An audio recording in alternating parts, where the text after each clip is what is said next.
कुरान कहता है कि मैं जिसे चाहे हूँ लड़का दूँ, जिसे चाहे लड़की दूँ, जिसे चाहे दोनों दूँ, जिसे चाहे कुछ ना दूँ। तो जब ये कुरान कहता है तो अल्लाह ही देने वाला है। हम क्यों इतना अल्लाह से निराश होते हैं? हमको बस अल्लाह से मांगते रहना है, हमको मांगते रहना है। जब तक हमारे अंदर ताकत है हमें अल्लाह से मांगते रहना है। अब मैं इसका आपको पर्सनल एग्जाम्पल बताती हूँ।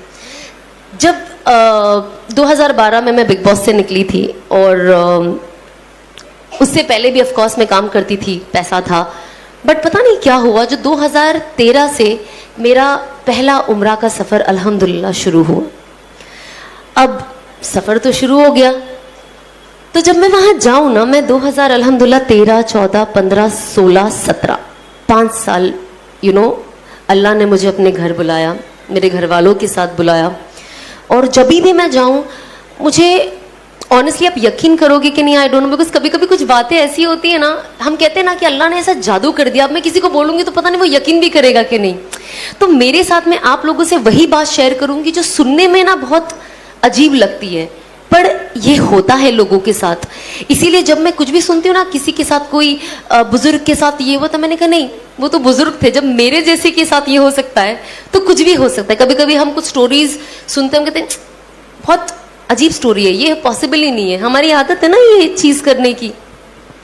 तो जो मैं ऑफ कोर्स काम कर रही थी, मैं थोड़ा पॉपुलर हो गई थी बिग बॉस से आने के बाद, और मूवी मिली थी सलमान के साथ, तो आई वाज लाइक वाओ ये वो। बट जब मैं उम्रा के लिए गई पहली बार, और जब ऑफ कोर्स जब आप काबा देखते हो तो आपकी आंखों से वैसे ही रोना आ जाता है, वो कोई नहीं रोक सकता है, वो खुशी के आंसू है। और ऑफ कोर्स गम के, वहां जाके इंसान को, मैं कहती हूँ जब से उसका होश संभाला होगा तब से लेके अभी तक के सारे गुनाह याद आ जाते हैं फॉर सम रीजन।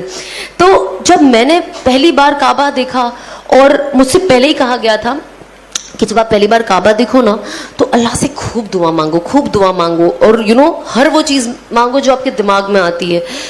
और मैंने सोचा जब मैं जाऊंगी तो मैं अल्लाह से मांगूंगी कि अब जब मैंने काबा देखा है तो लोग कहते हैं कि जो मांगो काबा पहली बार देख के दुआ कबूल होती है, दुआ तो हमेशा कबूल होती है। बहुत सारी ये रिवायतें ना मैंने अपनी लाइफ में तोड़ दी। मैंने कहा ये सब मनगढ़ंत कहानियां बंद करे, लेकिन आप तो काबा सिर्फ देखने में ही अल्लाह की कितनी कहते 20 रहमतें उतरती है, जो ओवरऑल ये फ़ज़ाइल अमाल में है, वॉल्यूम 2 में। अभी मेरी नई तालीम हो रही है तो थोड़ी बहुत ऊपर नीचे हो जाता है, प्लीज़ माफ़ कर देना। आई एम श्योर आप लोग मुझसे बहुत ज़्यादा जानते हो, मतलब वो होता है ना टीचर के आगे बच्चा बोल रहा है, वही बात है। तो बस आप लोग सब मेरे टीचर हो, और मैं कोशिश कर रही हूँ सीखने की और बोलने की। जब मैं बोलती हूँ तो मुझे याद हो जाता है और पक्का। और आप लोगों को हर चीज़ बताने का सिर्फ यही नज़रिया है कि वो अमल मैं अपने अंदर ले आऊँ, क्योंकि हमको सबको शैतान से बचना है मरते दम तक। तो जब मैं वहाँ गई ना तो मुझे ऐसा लगता था, पहले मैं जाऊँगी ना, मैं कहूँगी और पिक्चरें दे दे अल्लाह मियाँ मुझे, और काम दे दे, और पॉपुलर कर दे। मेरा दिमाग में यही था। पर अब यकीन नहीं मानोगे, जब मैं गई और मैंने पहली बार काबा देखा, मेरे दिल से ये दुआ निकली कि अल्लाह मुझे हिदायत दे दे।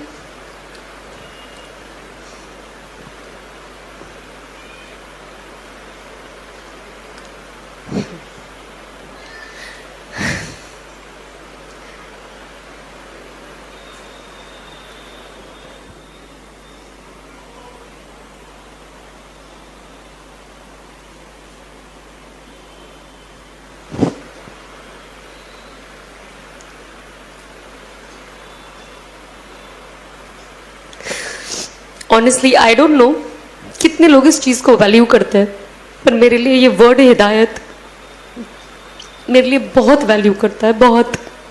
इस चीज़ ने मेरी दुनिया और शायद मेरी आखिरत बदल दी है। और कहीं ना कहीं जो असबाबी तौर से दिखता है, मैं सोचती हूँ शायद मुझे जहन्नम की आग से बचा लिया है। तो जब ये वर्ड ही आता है ना तो मेरा दिल बहुत भर जाता है कि अल्लाह ने कैसा कर दिया। मतलब जब हम पढ़ते हैं ना कुरान शरीफ, और उसमें लिख के आता है कि अल्लाह जिसे चाहे हिदायत दे।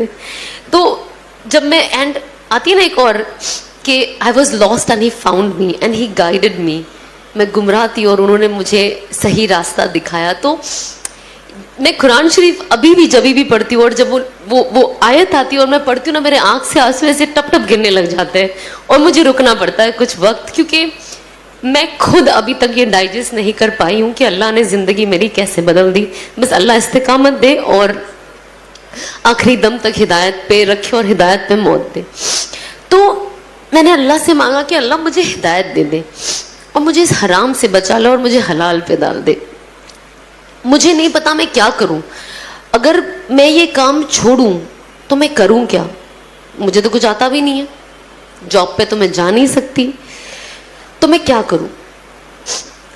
उसके बाद मैंने अनफॉर्चुनेटली दुनिया ऐसी है ना, ये बहुत सैड चीज़ है जो मैंने शादी के बाद भी बहुत एक्सपीरियंस किया है लोगों के ज़रिए, बट मैं अदरवाइज़ आपको एक्सपीरियंस बताऊंगी कि लोग कहते हैं, जो लोग थोड़े बेचारे गुमराह हो जाते हैं और जो थोड़े ज़्यादा हो जाते हैं मेरे जैसे, वो कहते हैं सब छोड़ दो, सब छोड़ दो, हिदायत पे आ जाओ, सही रास्ते पे आ जाओ, सही रास्ते पे आ जाओ, और ये तो फहाशी है और गैर महरमों के साथ ऐसे काम करना बेशक गलत है।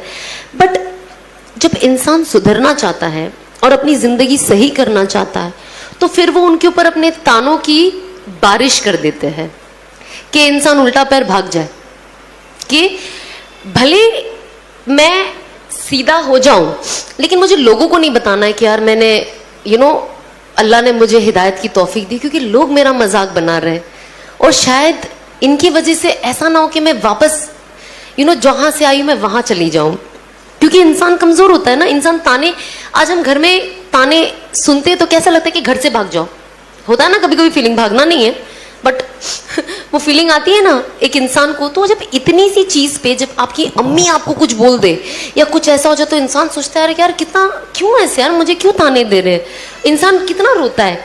तो आप सोचो जो इंसान चेंज होकर आता है, जब उसके लिए ये सब बोला जाता है तो वो चीज़ लेना, एक्सेप्ट करना बहुत मुश्किल हो जाता है। और बहुत, क्योंकि वो ऑलरेडी इतना इमोशनल होता है कि आप उसको कुछ भी बोलो उसका इमोशन इनटू 10 टाइम्स बढ़ जाता है। तो सब तो कहते हैं छोड़ दो, छोड़ दो, सही रास्ते पे, सही रास्ते पे। पर जब इंसान अगर वो लड़की है खास तौर पे, अगर वो चीज़ें छोड़ देती, सही रास्ते पे आ जाती है, तो कोई दीनी घर उसे अपना बेटा नहीं देता। तो जब आप अपना बेटा नहीं दोगे तो अगर वो लड़की सही रास्ते पे आके सही चीज़ अपनाना चाहेगी तो वो उसमें आगे कैसे बढ़े? हम जब ये बात आती है ना कुर्बानियों की, और जब हम हदीसें पढ़ते हैं तो हम ना ये सारे एग्जाम्पल्स लोगों को तो बहुत अच्छे से दे देते हैं, बट जब वो अपने पे आती है ना तो हम वो करना पसंद नहीं करते। इसीलिए मैं मेरे हस्बैंड की बहुत ज़्यादा शुक्रगुजार हूँ और साथ ही साथ मेरे सास ससुर की, कि जो ये सारा सिचुएशन देखकर मुझे खुशी खुशी एक्सेप्ट किए। मेरे हस्बैंड ने एक इतना बड़ा स्टेप लिए, क्योंकि होता ना जो इंसान आलिम होता है तो उनके जो सराउंडिंग वाले होते हैं वो उनका दिमाग, कुछ लोग, नॉट ऑल, कुछ लोग ऐसा दिमाग में फितूर बिठा देते कि सामने वाला जो कुछ करना भी चाहता है तो उसे नहीं करने देते, क्योंकि उसको इतना डाउटफुल कर देते हैं कि आप तो इससे शादी कर रहे हो, ये टिकेगी कि नहीं। मतलब मेरी निकाह पे तो ऐसी ऐसी बातें उठी थी, मैं टिकूंगी कि नहीं, शादी मेरी 6 महीने भी नहीं टिकेगी और मैं वापस वही हो जाऊंगी जो मैं थी। और मैं अल्लाह को यही कहती थी कि अल्लाह मुझे सब्र दे और इन सबको दिखा दे कि ये लोग कितने गलत हैं, और शायद जब वक्त जाएगा और लोग देखेंगे तो शायद अपना नज़रिया बदले। मुझे जो चीज़ से मैं गुजर रही हूँ अभी, और जो तकलीफ चीज़ें सुनकर मुझे हो रही है, लेकिन मेरे कुछ चीज़ को लोगों तक ऐसे पहुँचा कि मेरे बाद आने वाली लड़कियों के लिए आसानी कर दे, ताकि मेरे जैसी जो और लड़कियां हैं वो अपनी ज़िंदगी का रुख बदले, और अनस को देखकर जो लड़के हैं वो ये करने के लिए आगे बढ़े कि हमें लाया गया, इस हमें बातों के लिए तो ना लाया गया है। मैं तो यहाँ बैठ के बड़ी बड़ी बातें कर सकती हूँ, बड़ी बड़ी बातें कर सकती हूँ, लेकिन अगर मैं वो अमल नहीं करती हूँ तो कोई पॉइंट ही नहीं है। और अल्लाह कहता है ना कि जब आप दाई बनो और जब आप लोगों को कुछ बोलो, अगर मैं आज आपको बोलूँगी ना कि आपको 2 रकात नफिल पढ़नी है तो मुझे 4 रकात तो एटलीस्ट पढ़ने वाली होना चाहिए, तब अल्लाह मेरी बातों में वो वज़न देंगे और वो जोर देंगे जो आप लोगों के दिल में जाके उतरेगी। वरना सिर्फ बातें यहाँ से सीधा वो डोर के बाहर हवा में निकल जानी है। फिर अल्लाह कहेंगे जब ये खुद ही कुछ नहीं करती है तो आपके दिलों में लाना मुश्किल है ना। तो ये बहुत ज़रूरी है कि हम किस चीज के बारे में क्या सोचते हैं। हमें सोच के साथ, हमें कहते हैं ना, हम प्रीच करने वाले नहीं बने सिर्फ, you practice what you preach. आप जो बोलते हैं आप खुद प्रैक्टिस करें। तो मैं ऑफ कोर्स बातें करने से पहले मैंने प्रैक्टिस करना शुरू किया, और जितनी चीज मैं अभी प्रैक्टिस करती हूँ मैं वो चीज बातें करती हूँ, और जो चीज मैंने नई नई अमल में लाई है मैं वो भी कोशिश करती हूँ कि मैं शेयर करूँ, ताकि साथ ही साथ जिन किसी को एक्चुअली पता, आप यकीन नहीं मानोगे, जैसे मुझे मेरे शौहर एक कोई बता देते कि आप ये पढ़ो, यू नो ये पढ़ने के बाद ये ज़्यादा ज़रूरी है और इससे फलाना फलाना फ़ायदा है। पता है मेरी सबसे पहली फीलिंग क्या होती है? मैं जल्दी से इंस्टाग्राम पे डाल दूँ ताकि सब पढ़ ले और सबको ये फ़ायदा हो जाए। आज अल्लाह ने ऐसा किया है कि ये फीलिंग सबसे पहली फीलिंग है जो मेरे दिल में आती है कि लोगों का फ़ायदा हो, लोगों का फ़ायदा हो। जैसे इन्होंने कहा, कुरान में लिखा है उखरिजत लिन्नास, कि हमें बनाया गया है एक दूसरे की बेहतरी के लिए। अल्लाह कहता है कि आप जाए और लोगों को बताएं कि मुझे क्या पसंद है, और लोगों को जाकर ये भी बताएं कि मुझे क्या नहीं पसंद है। और जो मेरी सुन्नतों को फॉलो करेगा और हुजूर पाक सल्लल्लाहु अलैहि वसल्लम की सुन्नतों को फॉलो करेगा, वो बिल्कुल कामयाबी के रास्ते पे है। तो यही तो कुरान हमें कहता है एकदम खुले अल्फाज में। इसमें रीड बिटवीन द लाइन कुछ नहीं है कि अब आप इसके कितने मतलब निकालोगे, इसका कोई मतलब नहीं है। कट एकदम स्ट्रेट पॉइंट टू पॉइंट लिखा हुआ है। इसमें हमें कोई आगे पीछे की कोई दलाइल नहीं है, एकदम स्ट्रेट है। अगर ये कोई नहीं समझे तो वो बेवकूफ़ी होगा।